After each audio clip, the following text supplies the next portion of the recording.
وصحبه وسلم تسليما كثيرا يا أيها الذين آمنوا اتقوا الله حق تقاته ولا تموتن إلا وأنتم مسلمون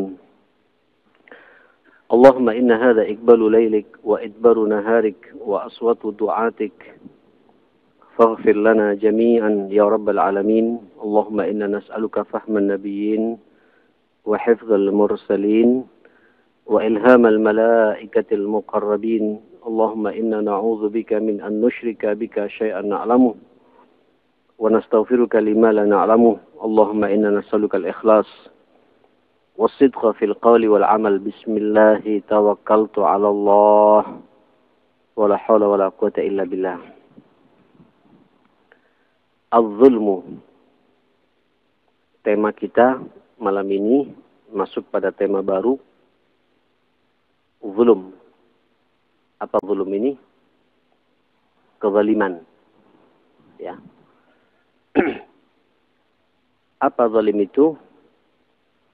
Dalam istilah syar'inya itu adalah at-tasarrufu fi haqqil ghair biduni haqq. Ya.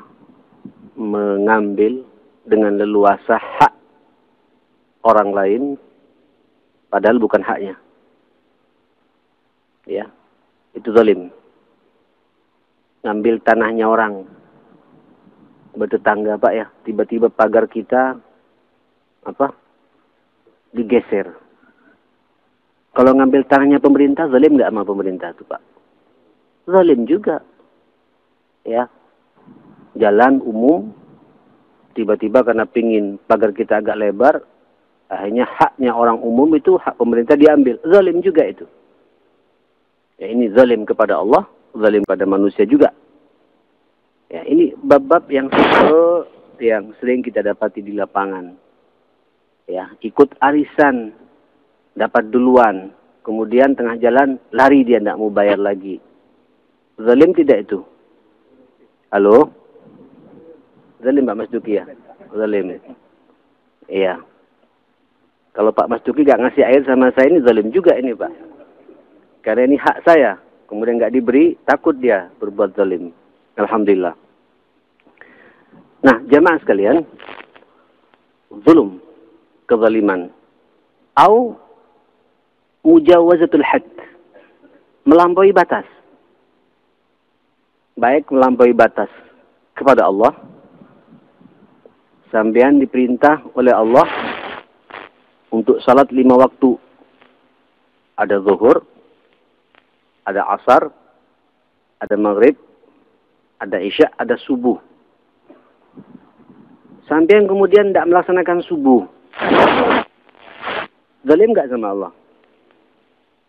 Halo? Zalim sama Allah ya? Atau salatnya ditambah lagi. Salat tidak 5 waktu, tapi 6 waktu. Ini juga melampaui batas, zalim juga sama Allah Subhanahu wa taala. Makanya kalau bicara agama ini harus pas. Ya, jangan ditambah, jangan dikurangi. Enak, agama ini gampang, Pak. Ad-dinu yusrun. Agama ini mudah. Wala yushaddad-din ila ghalabah. Orang yang keterlaluan beragama nanti terkalahkan orang itu. Proporsional saja, biar tidak zalim sama siapa? Sama Allah. Ya, mujawazatul had. Melampaui batas. Ada orang tua melampaui batas kepada anaknya. Ada. Suami melampaui batas kepada istri. Zalim. Istri juga melampaui batas kepada suami. Zalim tidak itu? Zalim. Ya. Nah, kita tinggal melihat bagaimana apa yang sudah kita perbuat selama ini pada orang tua kita. Kalau bapak, orang tua kita meninggal dunia, kemudian tidak berdoa pada orang tua, zalim tidak itu? Ada perintahnya kan dari Allah ya. Wa qur rabbirhamhuma kama rabbayani saghira. Biar kita tidak zalim, doakan terus orang tua kita. Siapa tahu Pak dulu kita pernah berbuat salah ya. Ada hak-hak dia yang tidak kita penuhi, zalim. Berdoa saja pada Allah terus menerus. Begitupun pula kezaliman orang tua pada anak, menelantarkan anak, tidak mau ngurus anak. Dia merasa ngurus anak dengan fasilitas. Duit dibikin jor-joran terus-menerus. Tapi urusan akhlak tidak diperhatikan. Zalim tidak? Zalim. Membiarkan anaknya. Apalagi kita punya anak perempuan, Pak ya. Halo. Ya Allah, saya takut bicara begini. Hatta juga punya anak laki-laki. Kita punya anak perempuan. Kemudian anak perempuan kita dibawa sama laki-laki yang bukan mahramnya. Ya, Bapak kan tidak tahu dibawa kemana itu. Dipeluk, dicium, dizinai. Kita tidak tahu itu. Lalu kita diam. Zalim loh kita sama anak kita itu. Itu namanya mujawazatul had. Melampaui batas dalam hidup ini.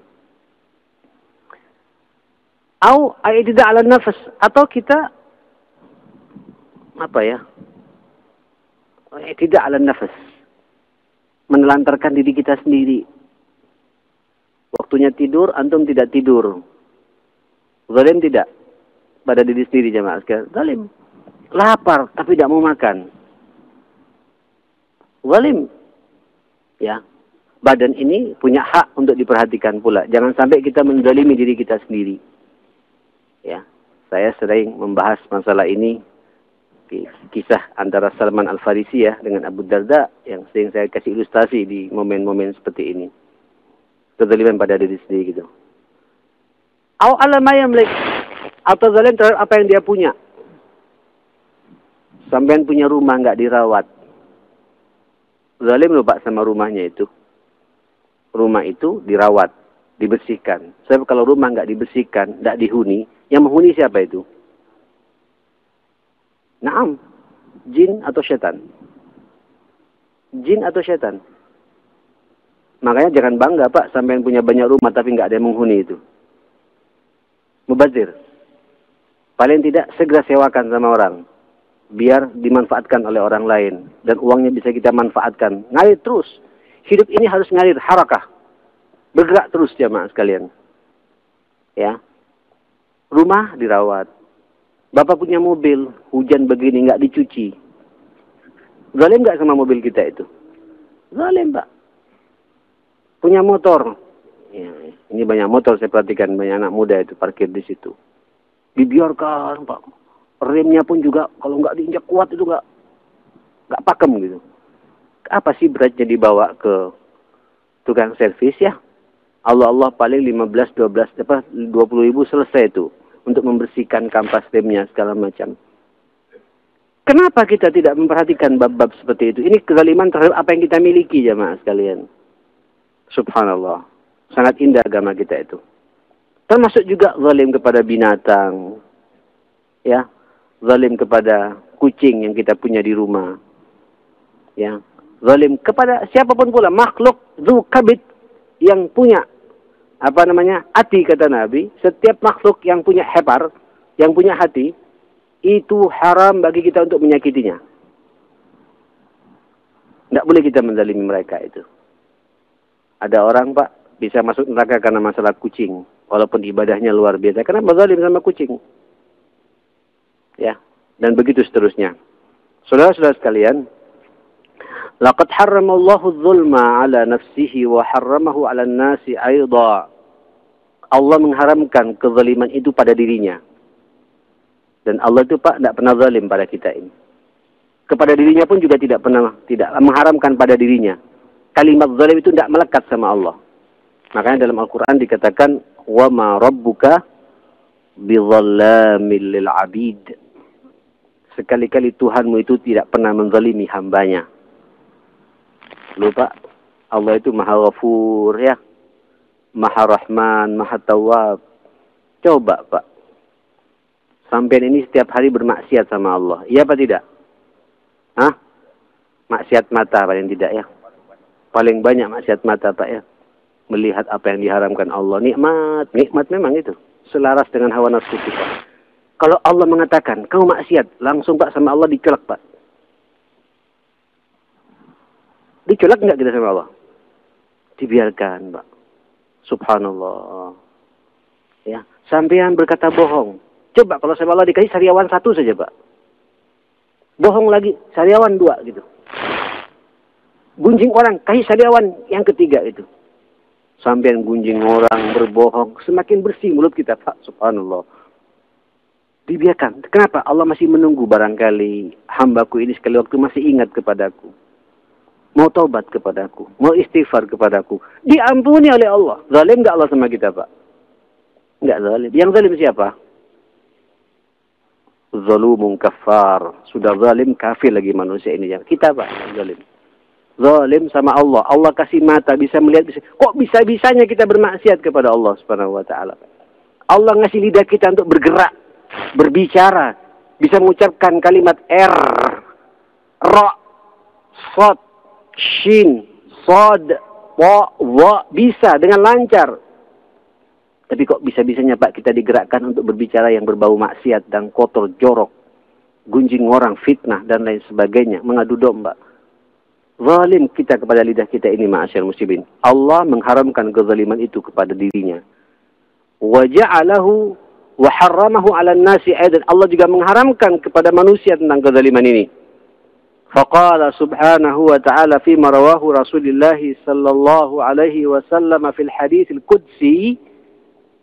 Allah berfirman dalam hadits qudsinya itu lewat Rasulullah sallallahu alaihi wasallam, ya ibadi, wahai hambaku, inni haramtu zulma ala nafsi. Aku haramkan zalim itu pada diriku.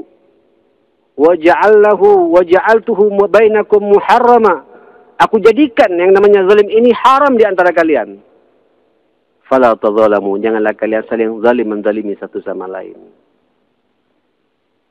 Rawahu Muslim. Nah, dari apa Bapak Ibu yang saya sampaikan ini jelas sekali. Zalim itu ada 3 macam. Ya. Zalim itu ada 3 macam. Yang kita kenal dengan istilah anwa'ul zulm. Ya, macam-macam zalim. Macam-macam kezaliman. Yang pertama, zulmul insan nafsahu. Ya. Zalimnya manusia pada dirinya sendiri. Artinya menzalimi dirinya sendiri. Ada enggak Pak orang yang kayak gitu? Hah? Ada tidak? Banyak ya. Ya kita semua lah Pak. Kita termasuk yang berbicara ini Pak. Termasuk yang berbicara. Ada bentuk-bentuk kezaliman. Minimal kezaliman yang saya rasakan. Kadang-kadang apa yang saya sampaikan tidak saya amalkan. Pukulan buat saya ini Pak. Zalim yang luar biasa. Makanya tegur Pak. Kalau sampai ngelihat yang namanya Ustadz Muhammad Saleh Drehim bermaksiat, macam-macam tegur. Dan saya nggak tersinggung. Berarti sampai menyelamatkan saya. Nggak usah sungkan Pak. Tawasul bil haq. Tawasul bil marhamah. Kalau sampai cinta saya salah tegur Pak. Saya bangga. Saya senang. Sahabat dulu kadang-kadang menegur Rasul dengan teguran-teguran yang indah. Ya Rasulullah. Tidak saklek Pak. Ada pertanyaan. Berarti apa? Mereka sedikit interupsi sama Nabi. Ya Rasulullah. Iya kalau begini. Bagaimana kalau begini? Harus Pak. Tanyakan. Klarifikasi. Sallallahu alaihi wasallam. Nah ikhwatal iman. Zalim. Hati-hati. Menzalimi dirinya sendiri gitu. Apa itu jamaah sekalian? Wadzalika bittiba'is syahawat. Orang kalau menzalimi dirinya berarti orang itu selalu memperturutkan hawa nafsunya. Apa? Memperturutkan apa? Hawa nafsunya. Kita punya hawa nafsu enggak Pak? Punya ya? Ada yang enggak punya hawa nafsu? Semua punya hawa nafsu. Hah? Manusia diciptakan ini seimbang. Ya. Ada akal pikiran, ada nurani atau hati, juga ada apa? Hawa nafsu. Kalau binatang itu, mohon maaf, dia punya hawa nafsu, tidak punya akal Pak. Tidak punya hati. Nafsu tok. Nafsu makan, nafsu kawin, tidur. Jadi kalau sampean ini hidupnya makan, kawin, tidur, tidak ada bedanya dengan kucing saya itu Pak. Betul itu. Tidak ada bedanya. Apa bedanya? Makan, ya, kemudian kenyang, tidur, angop Pak. Wah. Nggak tutup, nggak apa dia Pak. Istirahat. Ada lawan jenisnya konik Pak. Mau kawin. Setelah kawin, cari makan, tidur lagi. Nggak tahu sholat. Nggak tahu tahajud Pak. Tidak ada pengajian begini gitu. Ya kalau sampean pengen begitu ya silakan, tidak jadi masalah gitu. Boleh-boleh saja itu. Allahu Akbar. Allah muliakan kita manusia ini Pak dengan 3 aspek tadi itu ya. Ada akal pikiran. Manfaatkan pikiran kita ini Pak biar cerdas. Ngaji seperti ini. Belajar terus menerus. Buka Al-Quran. Buka tafsirnya itu. Pelajari di rumah hadis-hadis Rasulullah. Biar terbuka wawasan kita, wawasan keislaman kita. Dan ilmu-ilmu kauni yang lain. Subhanallah. Setelah itu tata Pak. Manage dengan betul nurani kita ini. Ya, kita tata hati kita ini. Untuk kemudian merasakan kesejukan dalam hidup ini. Allahu Akbar. Nah, jangan lupa pula Pak, kendalikan apa? Hawa nafsu ini. Ikhwatal iman, saya berkali-kali menyampaikan ini. Setiap orang itu pasti punya hawa nafsu. Yang tidak punya hawa nafsu itu siapa? Malaikat. Malaikat Pak. Makanya kalau antum tidak punya hawa nafsu, itu cepat ketemu malaikat. Cepat Pak ketemu malaikat. Mati. Alamnya bukan di alam kita ini Pak, alam gaib nanti itu. Sampai tidak punya nafsu tidur, tidak punya nafsu makan, tidak punya nafsu dengan lawan jenis gitu. Ya, tidak konek Pak. Ya, pasti nanti apa ujungnya ke masjid terus Pak. Nafsu makannya sedikit, ujung-ujungnya apa? Ma'assalamah. Ya Pak. Cepat ketemu malaikat. Dan tidak cocok Pak. Orang yang tidak punya hawa nafsu tidak cocok tinggal di dunia ini, tidak cocok. Allah hanya memerintahkan kepada kita, kendalikan tuh hawa nafsumu itu.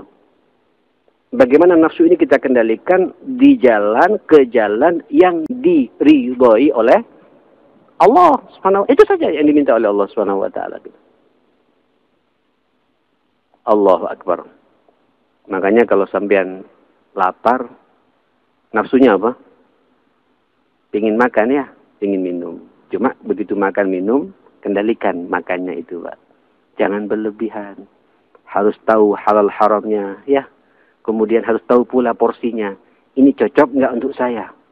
Oh, saya sekarang kolesterol lagi naik, asam urat lagi naik. Tidak cocok saya makan ini. Ini namanya, Pak, mengendalikan hawa nafsu makan. Nyambung ya? Ya. Sampean, subhanallah, tiba-tiba nafsu di bawah perut, kuat, Pak. Suruh apa? Suruh apa? Suruh nikah. Zawaj, subhanallah. Dikasih peluang oleh Allah sesuatu yang halal. Untuk menumpahkan nutfah kita. Tepat sasaran. Bersih. Tidak semua tempat kita tumpahkan. Enggak. Allahu Akbar. Jelas Pak alokasinya itu. Allahu Akbar. Indah Pak. Agama kita ini luar biasa. Jemaah sekarang itu. Dikasih jalan peluang untuk seperti itu jemaah sekalian. Terus begitu. Nah ikhwatal iman rahimakumullah. Allahumma salli ala Muhammad. Nafsu ini sekali lagi. Jangan diikutin terus. Ittiba' syahwat. Kalau diikutin Pak, mohon maaf. Sampai nanti antum bisa-bisa menuhankan hawa nafsu. Kalau sudah menuhankan hawa nafsu, na'udzubillah, tidak bisa dikendalikan kita ini. A'udzubillahi sami'il alim minasyaitanir rajim. Afara'aita man ittakhadha ilahahu hawa afa anta takunu alaihi wakila. Tidakkah engkau melihat bagaimana orang yang sudah menuhankan hawa nafsunya itu? Mampu enggak kalian mengendalikan orang itu? Enggak akan mampu, Pak. Nah, sekali lagi ini orang yang menzalimi diri sendiri adalah orang yang mengikuti apa? Hawa nafsunya. Yang kedua apa? Ihmal al-wajibat. Lalai terhadap kewajiban-kewajiban yang Allah perintahkan kepada kita itu. Suruh salat, tidak salat. Menzalimi diri kita sendiri, Pak. Suruh puasa, tidak mau puasa. Menzalimi diri kita sendiri pada hakikatnya. Sebab nanti kita akan lihat ternyata semua perintah Allah itu manfaatnya bukan untuk Allah, untuk kita sendiri. Tapi kita tidak mau melaksanakan gitu. Suruh mengeluarkan zakat, tidak mengeluarkan zakat gitu. Itu nanti Pak penuh penyakit kita ini. Penyakit hati, penyakit fisik. Coba orang-orang yang berdiri itu penyakitnya banyak Pak. Banyak sekali penyakitnya itu. Na'udzubillah. Nah, saudara-saudara sekalian,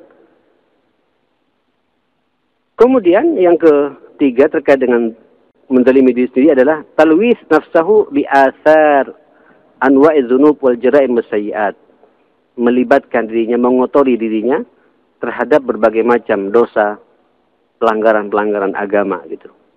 Ya, dari berbagai macam maksiat baik kepada Allah dan kepada Rasulullah sallallahu alaihi wasallam. Nah, ini Pak yang kemudian dikatakan oleh Allah di dalam surat An-Nahl ayat 33, "Wa ma zalamahumullah walakin kanu anfusahum yazlimun." Sekali-kali Allah tidak menzalimi mereka, tapi mereka sendirilah yang menzalimi diri mereka sendiri gitu. Atau dalam surat Al-Imran ya yang biasa kita dengar itu, biasanya ini di mana itu? Di acara-acara hal bihalal saya sering mendapatkan ayat ini gitu ya. Apa namanya? Wasari'u ila maghfiratin min rabbikum wa jannatin arduha as-samawati wal ard u'iddat lil muttaqin alladzina yunfiquna fis sarra'i wad dharra'i wal kadhibina ghayza wal 'afina 'anil nas wallahu yuhibbul muhsinin. Coba lihat, walladzina idza fa'alu fahishatan aw zalamu anfusahum. Jadi orang bertakwa itu Pak bukan orang yang steril dari dosa. Itu orang yang apabila dia melaksanakan kekejian atau menzalimi diri mereka sendiri. Tapi dia sadar Pak, zakarullah, dia ingat kepada Allah Subhanahu wa taala gitu. Jadi ada bentuk kezaliman pada dirinya seperti itu. Ngikutin hawa nafsu, melalaikan kewajiban, mengotori dirinya dengan berbagai macam apa? Dosa, nista dan maksiat kepada Allah dan Rasulnya. Itulah orang yang menzalimi diri mereka sendiri. Baik. Yang kedua adalah zulmul insan li rabbih. Kezaliman terhadap Tuhannya. Jadi tadi zalim terhadap apa? Dirinya sendiri. Yang kedua, zalim terhadap siapa? Terhadap siapa? Allah Subhanahu wa taala gitu. Ya Allah, cepatnya waktu ini. Bagaimana bentuk zalim kepada Allah Subhanahu wa taala? Zalimnya zalim, Pak. Zalimnya kezaliman. Apa? Paling zalimnya zalim, apa kalau bahasa kita ini, Pak ya? Puncaknya kezaliman yang dilaksanakan oleh manusia itu di saat sampean syirik kepada Allah Subhanahu wa taala. Menyekutukan Allah Subhanahu wa taala, menduakan Allah dalam tujuan, menduakan Allah dalam ibadah, menduakan Allah dalam sesembahan. Na'udzubillah. Mudah-mudahan tidak terjadi di kita Pak ya. Karena saya pikir saya sudah cukup tuntas tuh membahas tentang hadis-hadis akidah ya. Arkanul iman sudah saya bahas di sini. Ya, bagaimana kita mengenal Allah, ya. Bagaimana kita mengenal tentang tauhidullah, bagaimana kita mengenal tentang keesaan Allah Subhanahu wa taala. Allah segala-galanya dalam cinta, Allah segala-galanya dalam perasaan takut kita, Allah segala-galanya dalam harapan kita. Bisa enggak terpatri masuk dalam benak kita itu jamaah sekalian? Dan kalau tidak, antum masih menduakan Allah dalam niat, dalam ibadah, dalam tujuan dan lain sebagainya, hati-hati. Allah sangat tersinggung kepada kita. Allah mengatakan, "Inna syirka la zulmun azim." Inna syirka la zulmun. Dan sesungguhnya syirik itu adalah bentuk kezaliman yang luar biasa. Gitu. Hati-hati Pak ya. Jangan kita main-main dengan bab apa? Bab syirik kepada Allah Subhanahu wa taala. Nah, saudara sekalian, paling tidak ada syirik-syirik yang kepada Allah adalah bentuk-bentuk kekufuran. Kufur kan ada dua ya Pak ya. Ada kufur i'tiqadi, kufur yang merupakan keyakinan, sampai yang tidak meyakini Allah, ya ini murtad sudah. Ini juga zalim Pak. Ya. Kemudian ada kufur amali. Perbuatannya Pak tidak mengikuti apa yang diperintah oleh Allah Subhanahu wa taala. Hak-hak Allah tidak kita lakukan, tidak kita jalankan. Perintah-perintah Allah kita lalaikan. Itu yang dikatakan oleh Allah Subhanahu wa taala, wal kafiruna humuz zalimun. Itu Al-Baqarah ayat 254 ya. Baru setelah itu Allah berbicara Allahu la ilaha wal hayyul qayyum itu. Ya, orang-orang kafir itulah orang-orang yang betul-betul zalim kepada Allah Subhanahu wa taala. Baik kafir keyakinannya, kafir amalnya, apalagi kafir keyakinannya itu. Nah, hati-hati Pak, kita tanyakan apakah perbuatan kita, ibadah kita sudah mengikuti perintah Allah, sesuai dengan perintah Allah, tepat waktunya, ya, sesuai dengan apa yang disunnahkan Nabi kepada kita. Kalau sudah, alhamdulillah Pak, insya Allah kita tidak termasuk orang yang zalim kepada siapa? Allah Subhanahu wa Ta'ala gitu. Nah, saudara-saudara sekalian, rahimakumullah. Nah, yang ketiga bentuk macam-macam zalim yang ketiga adalah zulmul insan li ghairihi min ibadatillahi wa makhluqatihi. Zalimnya manusia, ya, dengan sesama, ya, sesama hamba Allah ini. Satu sama lain berbuat zalim, Pak, ya. Ya. Zalim antara manusia yang satu dengan manusia yang lain, atau dengan makhluk-makhluk Allah yang lain, yang saya katakan tadi itu di awal-awal, ya. Ya, zulmul insan li ghairihi min ibadatihi wa makhluqatihi. Zalimnya manusia antar manusia dan makhluk-makhluk Allah yang lain. Contohnya apa jemaah sekalian? Apa kira-kira contohnya? Dalam kitab ini dikatakan, zalika bi ayyakula amwalan nas bil batil. Makan harta orang lain dengan penuh kebatilan. Ya. Mencuri. Ya. Korupsi. Ngurangi timbangan, macam-macam lah, ngambil hartanya orang lain. Ngurangi timbangan juga, ya. Ya, dan lain sebagainya. Itu bentuk-bentuk kezaliman pada orang lain, ya. Tadi saya memukadimai kan, ngambil sejengkal tanahnya orang. Tidak banyak-banyak, sejengkal saja, Pak. Gitu. Sejengkal, tahu sejengkal segini, Pak, ya. Sampai tahu orang yang ngambil tanah segini, Pak. Itu nanti pada hari kiamat, tanahnya segini, Pak. Itu ke bawah sampai pada dasar bumi itu diambil oleh Allah, kemudian digulungkan dan dipintalkan pada orang itu. Berapa ton nanti itu, Pak, ya? Berapa ton itu? Na'udzubillah. Hati-hati, Pak, hati-hati, ya. Makanya kalau mau bangun rumah, tanyain sama RT-nya, sama RW-nya, ya. Kalau perlu datang, Pak, ke bagian pertanahan, mana hak saya ini? Ya, mana haknya orang lain gitu. Musyawarahkan bersama-sama. Kalau sama-sama taradhi, sama-sama rela, bismillah. Ya, hati-hati. Wabil khusus pula bagi kita, Pak, yang kebetulan orang tua kita meninggal dunia lebih duluan dari kita. Ya, ada warisan.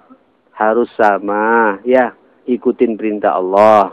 Kalau laki-laki dengan perempuan bagaimana bagainya. Kalau semuanya laki-laki, hati-hati. Ya, bicarakan, musyawarahkan dengan cara yang baik. Ketika begitu panggil ulama, panggil ustadz yang kredibel, yang faham akan hukum-hukum waris. Kemudian notarierkan, Mbak, masalah itu, biar kokoh. Ya, ini kedoliman antar manusia yang tanpa kita sadari. Hati-hati jamaah sekalian, ya. Kemudian apa? Wa zulmuhum bid-darbi. Atau memukul orang. Pukul, Pak. Kalau mukul anak boleh nggak, Pak? Halo? Mukul orang nggak boleh. Kalau mukul ada, Pak? Kalau antum lihat, ya, kapan boleh dipukul itu? Itu tahapannya panjang, Pak. Mukul istri boleh nggak? Itu ada tahapan-tahapannya jemaah sekalian gitu. Ya. Wa in khiftum shiqaqa bainihima fab'athu hakaman min ahlihi wa hakaman min ahliha. Kalau kemudian kita, Pak, nggak bisa ketemu lagi dengan istri ini, nggak pernah nyambung terus berantem. Solusinya apa? Jangan main tonjok, Pak. Kata Allah, datangkan hakim, hakam. Apa hakam ini? Wasit. Wasit, Pak. Wasit itu di bahasa Arab, Pak. Wasit, Pak. Wasit. Orang yang penengah, yang bijak dari keluarga laki dan keluarga perempuan. Subhanallah. Yang bijak, bukan yang memenang sendiri gitu. Dan hakim yang bijak pasti menyalahkan anaknya sendiri gitu, keluarganya sendiri gitu. Ponaanku ini yang barangkali kurang pengalaman atau keluarga, maklum anak muda. Tapi dari keluarga perempuan, oh tidak, anakku ini terlalu saya manjakan gitu. Bisa dibayangkan, Pak. Jadi masing-masing saling menyalahkan. Bukan jadi pembenaran gitu.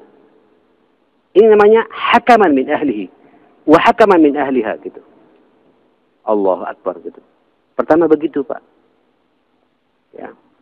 Sebelumnya ada, kalau saya bicara masalah perceraian rasanya ingin satu pertemuan pun nggak akan selesai, Pak. Setelah itu kita fa'izuhunna, suruh nasihati dia. Tidak mampu pula, wahjuruhunna, suruh pisah tempat tidur dengan istri ini. Tidak mampu pula. Itu pun kalau istri melanggar syariat loh Pak. Melanggar perintah Allah. Jelas. Keluar tidak pamit maunya gitu. Kita tegur dia nantang. Atau keluar buka auratnya gitu. Pada orang laki-laki yang bukan. Itu jelas sekali. Nasihati dia. Tidak mampu dinasihati. Kasih apa? Pisah ranjang. Tidak mampu pula. Wadribuhunna, pukul. Itu pun kata para ulama. Darban ghaira mubarrih. Pukulan yang tidak mencelakakan. Apa maksudnya Pak? Mungkin apa? Betisnya kita cubit atau bagaimana gitu. Bukan kemudian nonjok apa. Kita ini bukan Mike Tyson, Pak. Sampai bengkak, lembam seperti itu. Na'udzubillah. Hati-hati. Gak mampu pula baru datangkan hakim terakhir itu. Gak mampu pula ya sudah. Kadang-kadang perceraian sebuah solusi. Tapi tahapannya jelas. Seperti itu. Jadi ini proses cerai panjang jamaah sekalian. Dan ketika bercerai Pak, keluar kata-kata yang indah gitu. Sudahlah kita kayaknya harus bersaudara saja gitu. Tidak kemudian saling ada dendam di antara kita. Lihat contoh-contoh para sahabat jamaah sekalian gitu. Banyak Pak contohnya. Istrinya Pak, mantan istrinya mencarikan apa? Mencarikan istri untuk mantan suaminya. Mantan suaminya juga mencarikan istri, mencarikan suami untuk mantan istrinya gitu. Saling kemudian bersaudara Pak gitu. Karena kenapa? Ini urusan hati nggak ketemu gitu. Tapi lewat sebuah proses yang sangat panjang seperti itu. Kok kesini pembahasan saya ini Pak? Ini bicara apa yang kita ini? Zulum. Ya, zulum, memukul, mukul istri, mukul anak juga hati-hati. Kapan kita mukul anak Pak? Di mana yang perlu kita pukul gitu? Dan dalam kondisi apa kita mukul anak? Ada juga aturannya. Kalau tidak kita zalim sama anak kita Pak, berarti kita telah mengajari kekerasan kepada anak gitu. Sekarang ini ada undang-undang anti kekerasan ya terhadap anak sampean bisa di ini loh Pak. Ya akhirnya kayak Eropa ya Pak, Amerika ini Pak ya. Anak kalau sudah umur 14, 15, itu atau 16, jangan diatur sama orang tuanya. Dia punya hak untuk memilih gitu. Masya Allah. Nggak benar. Ini kebablasan Pak. Haknya Allah dilanggar itu. Zalim kepada Allah dan zalim kepada orang tuanya juga itu. Baik. Allahu Akbar. Nah, zalim manusia. Syatam. Apa syatam ini? Ngenyek. Mencerca orang. Nggak benar. Zalim jamaah sekalian gitu. Dan lain sebagainya. Kemudian zulm yaqa' ghaliban bid-dha'if, biasanya orang tua itu sering terjadi kepada orang-orang yang lemah ya, punya perusahaan, kemudian karyawannya nggak dibayar, Pak. Tenaganya dikuras tapi gajinya di apa? Nggak proporsional, nggak sesuai dengan kerja yang dia. Itu sebuah bentuk-bentuk ini panjang Pak kalau kita bahas. Baik ya, akhi, ini mukadimah dulu ya. Ini ada waktu berapa nih, Pak? Mas Duki tadi ngelihat jam terus. Tinggal berapa menit lagi? Tinggal berapa? Halo, Pak Mas Duki, tinggal berapa menit? 3 menit. Ya Allah, ya sudah Pak. Ada yang mau tanya 3 menit, silakan. Monggo. Sebentar Pak, ada ininya, ada sound systemnya ya.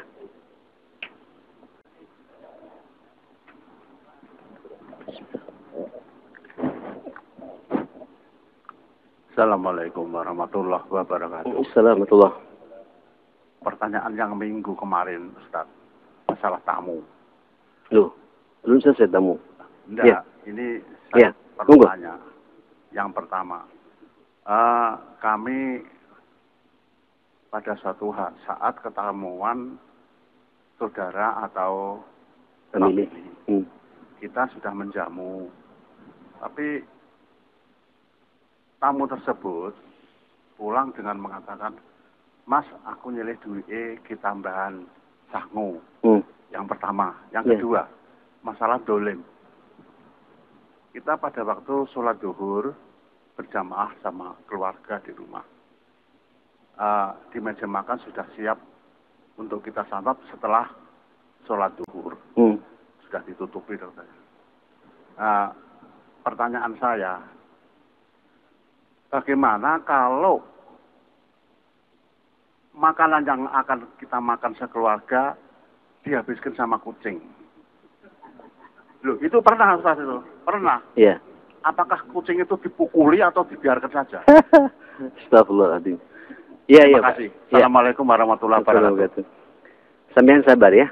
Nanti tunggu pekan depan insya Allah. Kayaknya satu pertanyaan saja nih Pak. Dan pertanyaan bagus sekali ini ya.